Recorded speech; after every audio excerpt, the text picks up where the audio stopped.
Hi friends, good afternoon. So ఇది వరకు వీడియోలో మనం నిశ్చయవాచక సర్వనామం చూసాము. ఈ వీడియోలో అనిశ్చయవాచక సర్వనామం.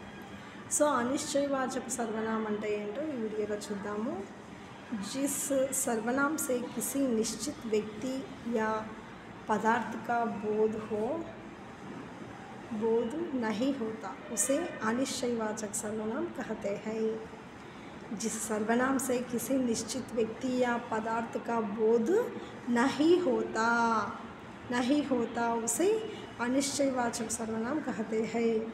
సో అనిశ్చయవాచక సర్వనామం అంటే సర్వనామం ఏదైనా ఒక వ్యక్తుల గురించి కానీ పదార్థాల గురించి కానీ పర్టికులర్గా ఇది వీళ్ళదే అని చెప్పడానికి లేదనమాట.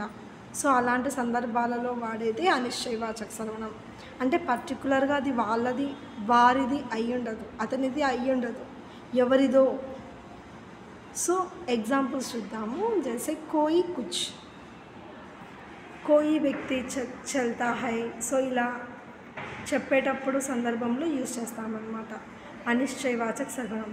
వీటి యొక్క ఎగ్జాంపుల్స్కి సంబంధించి సపరేట్ వీడియో చేస్తానండి. సో ఆ వీడియోలో మనకు ప్రతిదానికి అంటే పురుషవాచక సర్వనామం అంటే ఎగ్జాంపుల్స్ ఏమొస్తాయి, నిశ్చయవాచక అంటే ఏమొస్తాయి, అనిశ్చయవాచక అంటే ఏ విధంగా సెంటెన్సెస్ ఉంటాయో నేను సపరేట్గా వీడియో చేస్తాను. ఓకేనా friends, thank you so much.